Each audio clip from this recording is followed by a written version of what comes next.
need someone to talk to and you don't know what to do, call us 214-4400 when you're feeling all alone and they turn their back on you.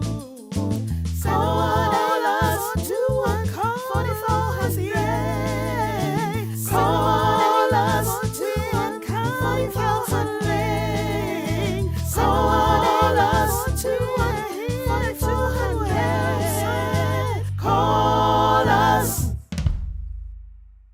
You're listening to the Kind Counseling Podcast. Please be sure to like, share, and subscribe. Now back to the show. All right, y'all. Welcome to the Kind Counseling Podcast. We're talking mental health. How's everybody doing? You good? Yeah. You good? Yeah, I'm good. I wasn't sure I'm allowed to talk to you. All right, man. So we're gonna be talking mental health issues, but in a creative, funny, exciting kind of way, and we're hoping that, to help end some of the stigma behind mental health, especially in the Black community.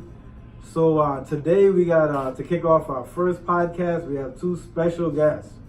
We have Mr. Fred Charles. Hello. All right, Mr. Fred Charles, his beautiful wife, Nicholine Charles. Woo! Yes. Why did I get that? Come on. You're Charles. All right, so actually both of them are I'm sorry, and their wonderful son, Mr. Yes. Wesley Goodrich. Yes. All right, I almost forgot about you, man. Sorry about Okay. that. I get forgotten about it. All right, we're gonna get into that. Oh, we're gonna get all into it. That's part of the show. That's part of the show. So today's topic is actually talking about blended families, otherwise known as step families or remarriage families, whatever people want to call them. And a blended family is a family unit where one or both parents have children from a previous relationship. All right, I mean, we got some statistics about that, but I just want to welcome you guys. You guys want to say anything? How you all doing today? Welcome. Nice to be here. All right, you okay, Fred? I'm fine. Over there nervous. All right.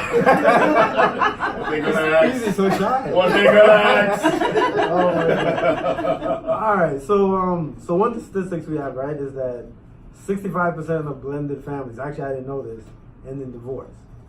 65%, which is actually higher than regular families in terms of divorce rate, right? So obviously that says that it's very challenging to have a blended family. So today that's one of the things we want to talk about, just in terms of some of the issues you guys might have had before you got married, like during the marriage, as well as just some successes that you've had after that.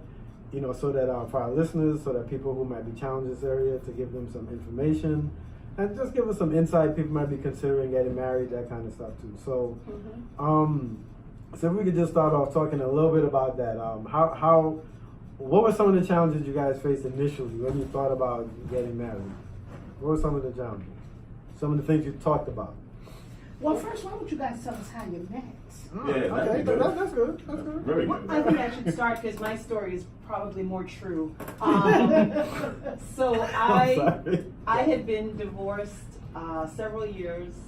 At this point, I had changed my career, went back to school, decided to be a teacher because my son Wesley, who's here, was about 3, and I didn't want to not be around as much because we at this point were divorced. So in 2003, I started a teaching position in my neighborhood in Kensington, and the first day in August, when my principal was kind of acclimating me to the school, Fred was in the office returning back to the school because he had left for a year after being here. Okay. So we met in the office, and the principal says, "Mr. Charles, Miss Fagan," at the time I was Fagan Goodrich, "you guys should get to know each other because you're both going to be teaching 8th grade." So I I introduced myself, and he had his hands in his pocket, and I don't remember him answering me the first time, and then I introduced myself again, and finally he said, hello, and so the first meeting wasn't amazing. When he tells it, it's gonna sound like, I was just like floored and rockets were just like flying. Not true. And I would have to say a work relationship just blossomed from there. pretty quickly, to be honest. A few months into working together, we really felt like we had great chemistry. But there were some issues for us getting together, which we'll talk about. Now, I just got a question. Was the chemistry more physical or mental? For him, it might have been physical. Right. For me, it was all mental. Oh. Hey, put away the nail file. What was it? The thing opening. Okay. So Fred, what about you, man? What about you? What's Your your story? story. Up until the introductions, everything is accurate. I said hello, she said hello, and that was it. I didn't think anything more than this is an attractive woman, and Right. I look forward to working with her over the course of the next year. So, real quick, so no sparks for you. It was just like she's a very beautiful woman. No, there were sparks for me, yes. Oh, it was yes, sparks for you. yeah, yeah. So, all right. So what are we talking about? No. There were sparks. There were sparks, Oh, yeah. but as most guys think, did you think she already was like married or had a man, or you just? I didn't You even think care. about that. Okay. He didn't care. He didn't care. Right. But I didn't have a ring on my Right, hand. okay, so, okay. I didn't have a ring on, you know. Okay, so it just. Yes. Oh, that's cool. That's cool. All Right. So I guess you guys started dating pretty soon after that, or? Not exactly. I All asked her out on a date. She acquiesced. We went out for Acquiesced. That's a word. Yes. How do you spell it? What does it mean? Exactly. I guess she said yes. The yes is in the yes. That's what it is. Okay, she said This is why we need Fred here. This is exactly why we need you, Fred. Okay, educator. So we went out a few times, and then she didn't want to go further than where we were. She just wanted to be friends. Right. So and then we went our separate ways, and So what changed that? What made her stop seeing you as a friend?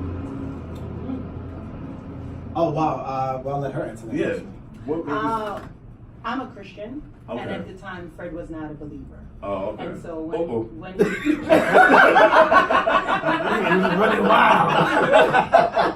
So we went out on a few dates, and I was beginning to get really attracted to him, Uh-huh. and it was platonic physically, Right. right? So I felt like there was a lot of attraction, and I felt like I was walking into very dangerous territory.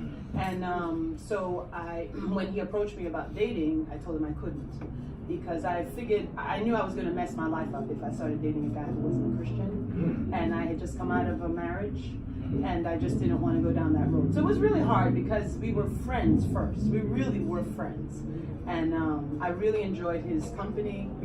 The chemistry was amazing. We never stopped talking for 13 years. We talk all the time, everywhere, in a paper bag. And so I knew I was going to lose all of that, you know, because I think he started dating right away. After that conversation, I'm like, Another one bites the dust. And another one. I think he said it helped him to get over me. Oh, wow. So, Okay, so the friendship was different, you know, because at that point I had said no, and he was dating, and it was awkward. Right, You know, so right. the friendship took a hit. Okay, so the Yeah. friendship took a hit. Yeah. So now I need to know how you brought this man to the Lord. Oh, God. Because y'all together is the question now. So you brought him to the Lord. You was like, you know what? How did you bring this man to the Lord? Well, I mean, she didn't do anything Okay. in particular. Right. I grew up a Catholic, Okay. and after going away to college, I stopped going to church pretty much altogether. And by the time I started working, and after meeting Nicholine, there was a desire for me to go back to church. So I started going to the Catholic church in my neighborhood, but I was also visiting her church, and going back and forth. And eventually, I felt the need to settle down with one institution, and the rest is history. Okay. So at what point from there did you all realize, okay, this is going to be for a long haul? And at what point did you meet her son? Well, I met Wesley very soon after meeting her. Which Because we worked together. Right. Yes. Okay. So by the So- school. Right, So he was by the yeah. school all the Right. time. Okay. But Okay. never an introduction. Right, like, like, oh, this is my man. Yeah, Yeah. future Man. father. Right. When did that happen for you guys? A formal introduction, Wouldn't- you know, okay. I think this podcast.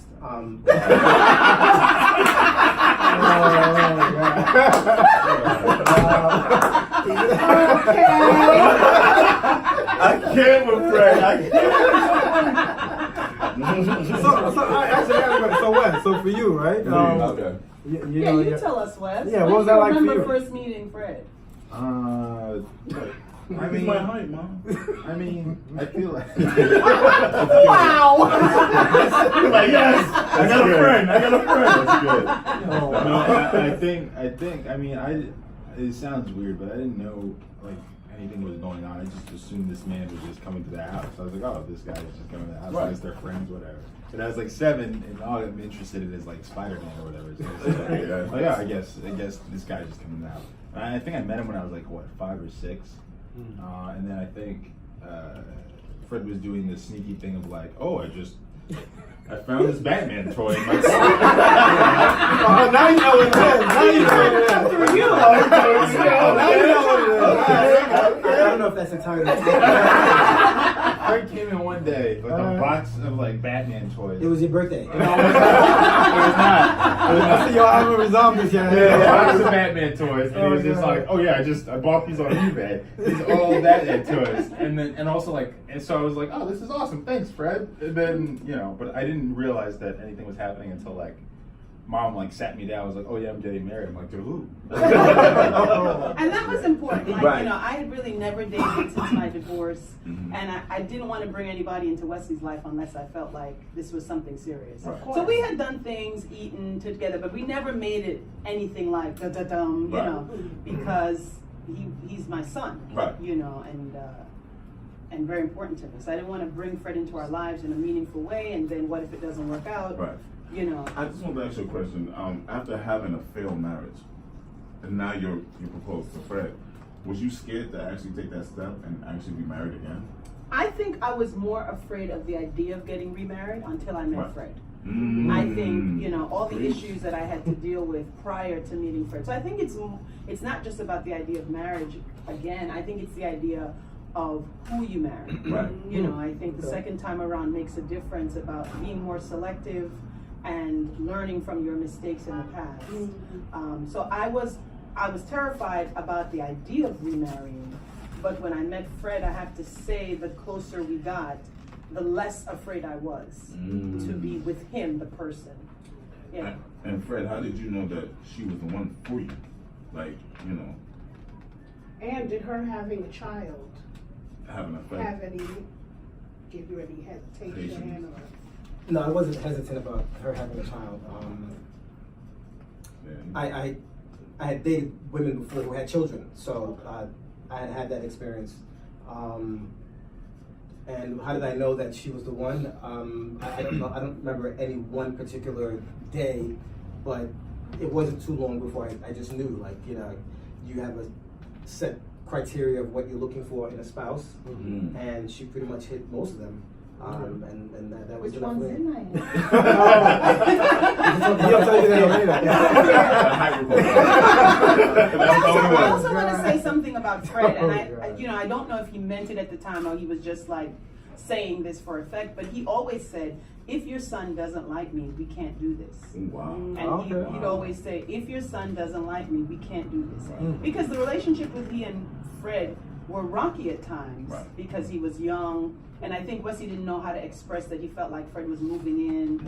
And there were times Fred did things and Wesley's response wasn't really enthusiastic.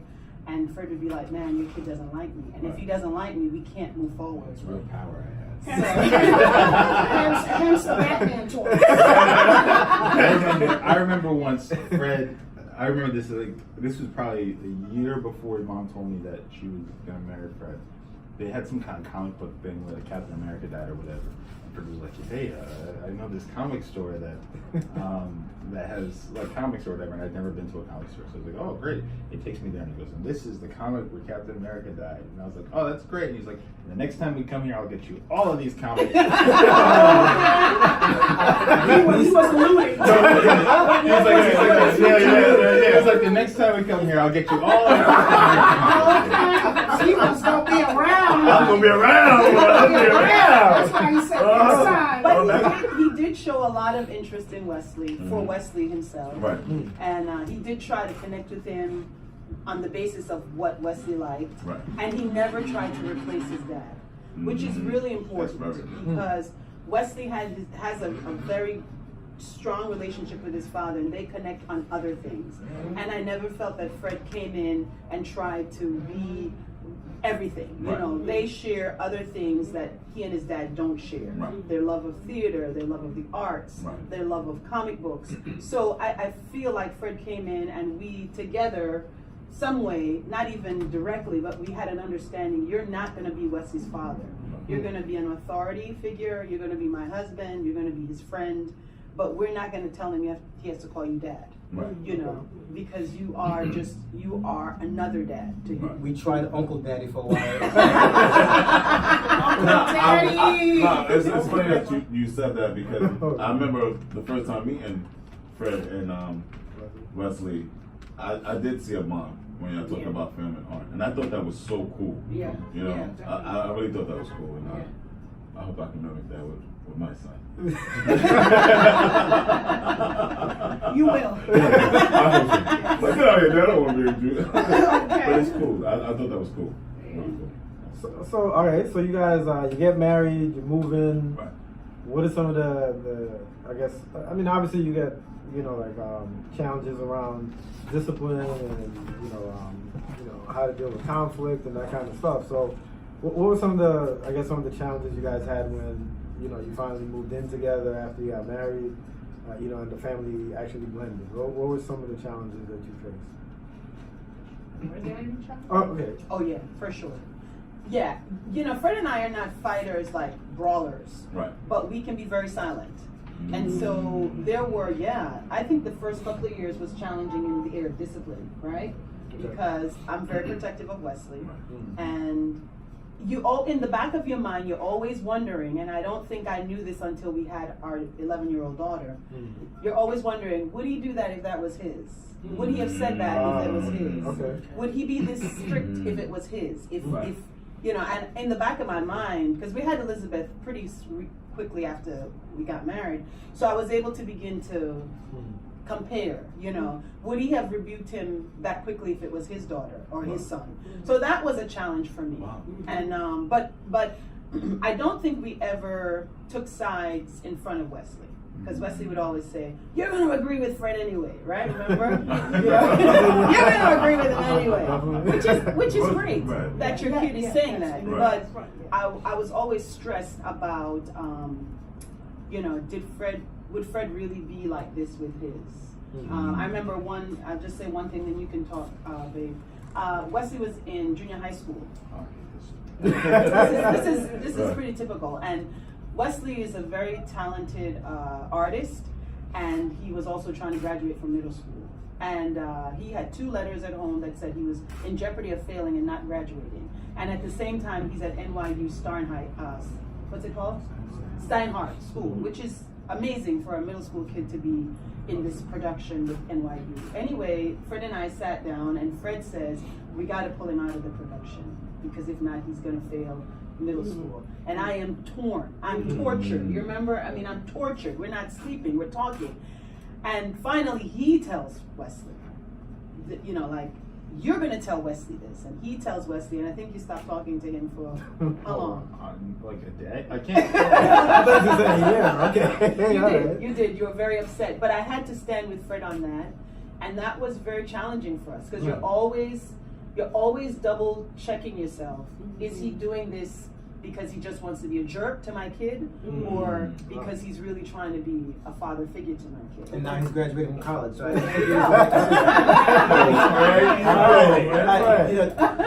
it's the interesting thing is, if Wesley was my biological son, I believe I would treat him the same way because I don't think boys and girls are going to be raised the same way. You know, I have certain expectations of boys and boys to be certain ways that I'm not going to expect of my daughter. Right. So it's unfortunately there's no way for me to prove it unless we have another baby. Uh-oh. That comes out. Is I that can vouch something- for him. I think he's been fair. Wesley, what do you think?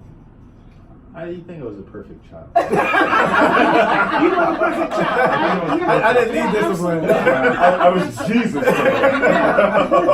I mean, I don't think I ever felt like I've heard like horror stories since I've become an adult about people and their step parents, about like their stepfather like hitting them and not hitting Right. their biological kids, or like their stepfather like putting them out of the house because the mother is like essentially like, what am I gonna do? This is the guy who owns the house. I've never felt like that before. And I think the thing is, I think a lot of times those situations happen because the surrogate father figure, I guess, hasn't showed interest in anything that the person is doing, so there's no reason for the kid to believe in any other, in a disciplinary sense, that the person actually cares about them, right? Right. So if the person doesn't show interest, like, why would, like, now you're disciplining me because you want to, like, flex. But I've never felt that way, even when I'm upset. Like, if I get upset because I'm getting disciplined, after a while I'll think, I'll be like, yeah, but I mean, he didn't hit me. There's nothing really here that's going to hurt me. So I've never felt like I was being discriminated against or anything. That's Okay. cool. That's That's awesome. dope. Awesome. Won't he do it? Yes. That's good. That's good. So, Fred, what about you? What some of the challenges you had in terms of coming into the blended family? Well, before you answer that, because I'm guessing obviously you had things set up already, because in terms of you and Wesley as a parent. So now you're moving into a situation. Well, I'd like to hear what he has to say. Sure. I don't think my challenges were necessarily predicated on him being my stepchild. Okay. He was just being the man of the house. Now, I grew up in a very conservative Haitian household. My father was a member of the Tonton Macoute.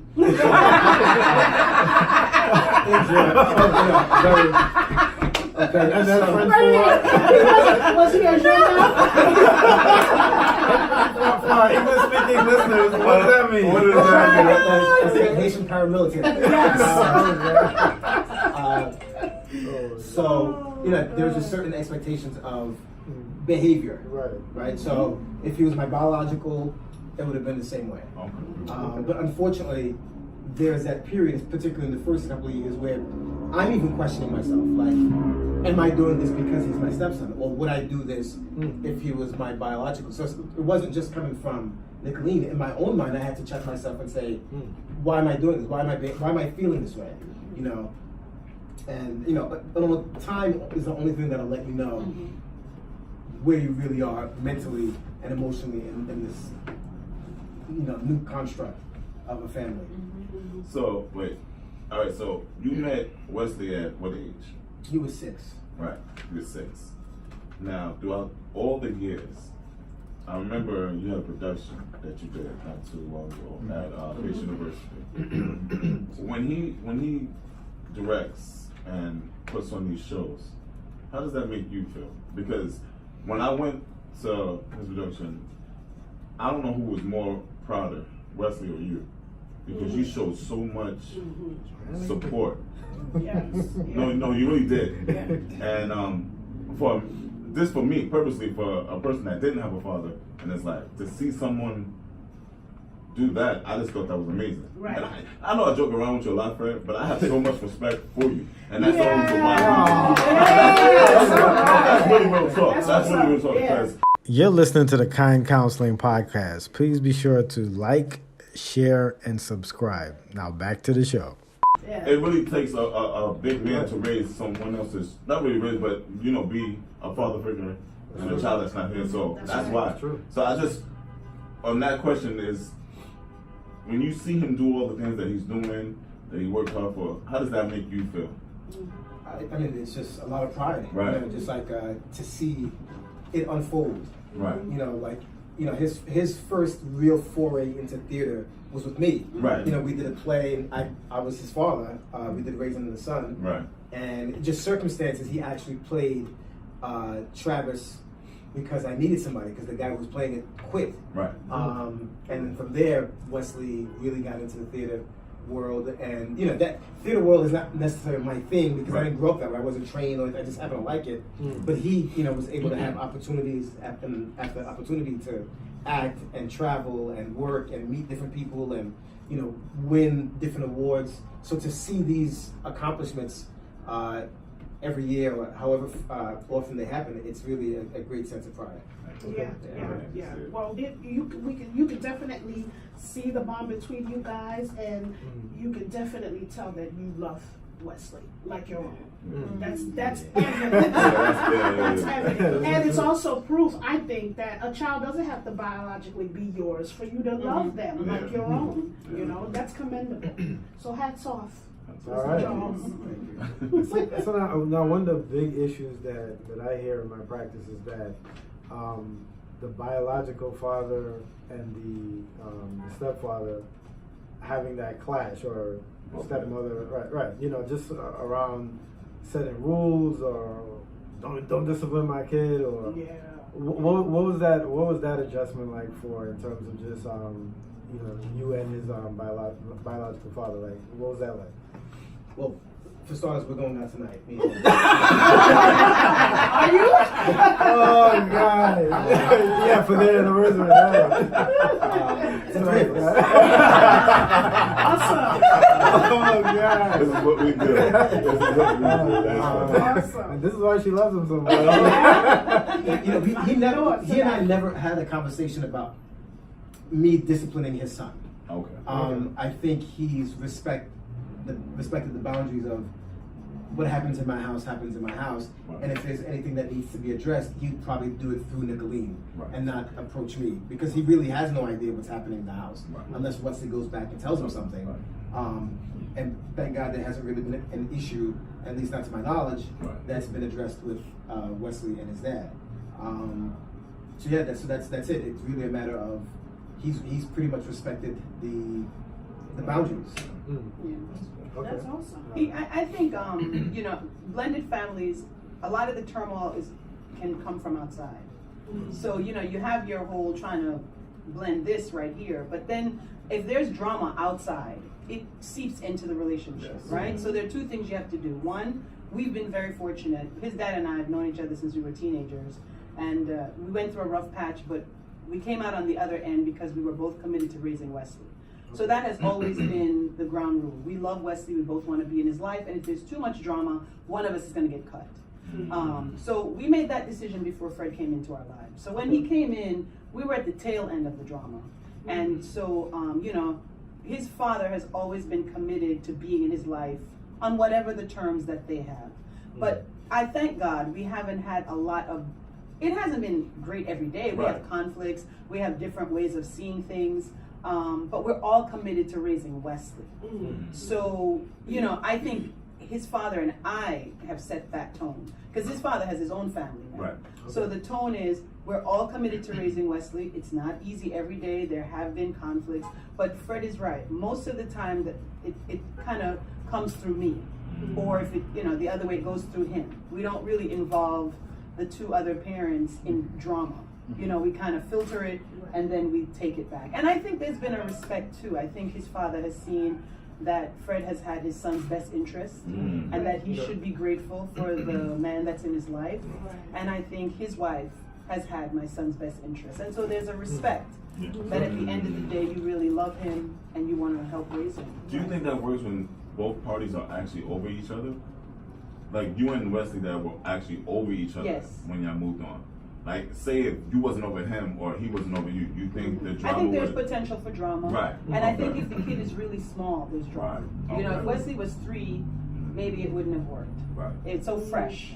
You know, I think if it's fresh, and if you're using the kid to get the person back, then, and if you're using another person to get the person back, you know. So yeah, I think if there's drama, it's not gonna work, or Fred's self-respect would have been compromised, right?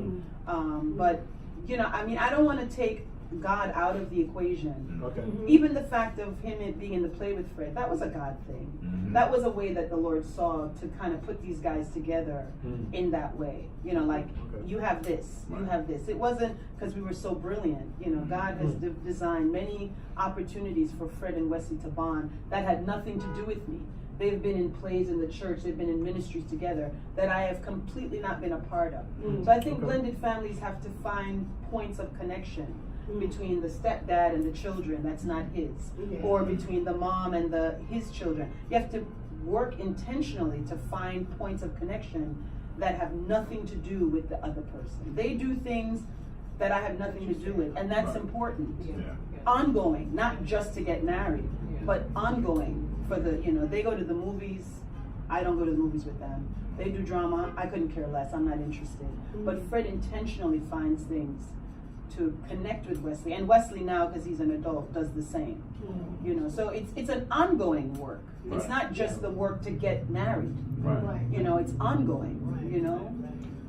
So if you were talking to a couple that was considering getting married and they had a blended family, what are some of the things that you would tell them to consider, like just, you know, in terms of heading in that direction in terms of marriage?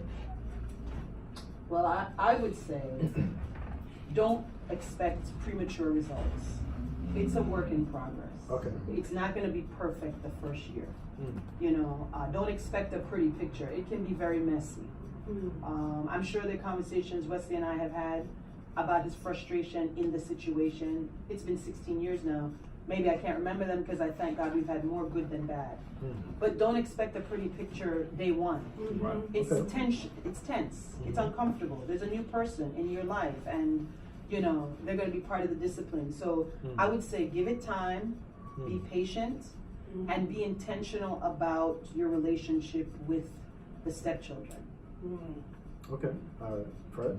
I would echo the same thing. Definitely want to have a relationship that's independent of the spouse. So if the father is bringing in his child to this new relationship, the stepmom should really have a relationship with that child or those children independent of the father, because then it becomes more genuine. If the relationship is predicated on that third person, then it's really not real. It's just a matter of time before it really breaks apart, because it's not standing on its own too. It needs that third person to exist. Okay. All right.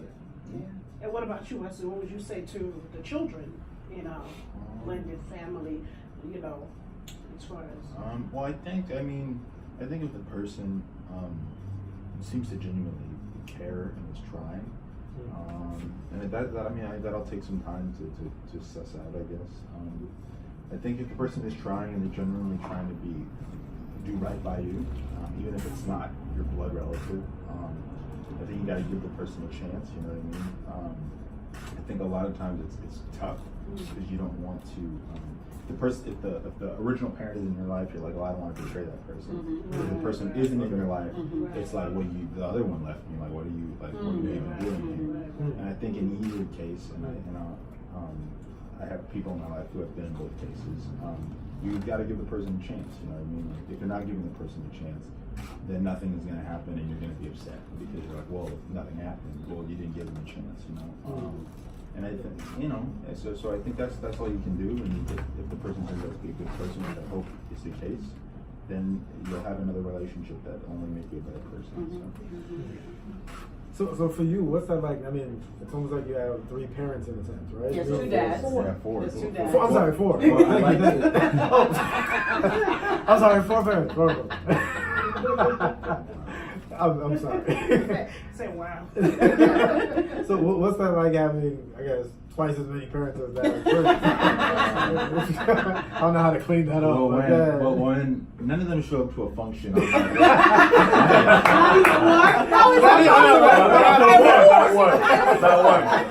Thank you. I mean, it's cool. I mean, thank God I'm in a good place with all of them now. Like, it's not like I have cut off one of my four parents and I'm like, I'm not talking to you anymore. I'm in a good place with them. It's nice to have a different relationship with each one. I think over the years I've had to learn to really just have distinct relationships with each one and not try to I don't know, cross the wires or try to be like, well, this thing I do this one person I can maybe do with you because that's not going to work, you know. Okay. So I just try to. Even my stepmom, she called me up like a week ago out of the blue just to talk to me, and that means a lot to me because you know that was probably the hardest relationship to transition into a good relationship. So the fact that she knows that I just like to talk, so she'll just call me up and talk to me is a good thing. So I think. Just having the time to kind of grow those relationships is good. That's good. That's good. That's good. You guys want to add anything else before we wrap up? You guys You want didn't tell me your stepmother called you. She just called.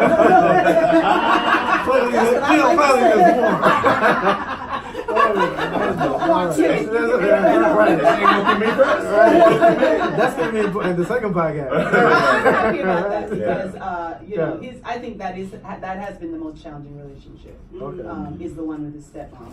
Yeah, but we really are a village, and sometimes I wonder why Wesley has been so blessed to have such a community of people who are so invested in him. Don't get away with anything. Well, that's So you're not able to pitch these parents against the other parents. There's been times where they've tag teams Wow. on a like where one person has found something, they run it to the second parent brush it over the third parent, and they're like, "We got you." or there's been times when we've all had a meeting with him. Wow, really? All That's four of deep. us, yeah. That's deep. So it's not a typical situation, Right. but I Right. want, and that's why I I said agree. we can't leave God out of the scenario Right, yeah. because Wow. for some reason God has allowed terrible situations to blossom into this strong community that is raising this young man and his siblings, because he has a sibling on one side that kind of flows in and out of our lives, and my daughter flows in and out of their lives. So I'm very grateful because when your marriage ends, you think, okay, that's it, you know. But God really did something amazing by bringing Fred, who is a gift to both of our lives, and I've always said that, into our lives, and somehow God showed us how to live together. And people really have to look to God or a higher power. How do you live together in this complex relationship? Yeah. It's not easy. How do you do that? There is no manual. So I have to thank God for doing that, for just showing us how to live, and sense of laughter.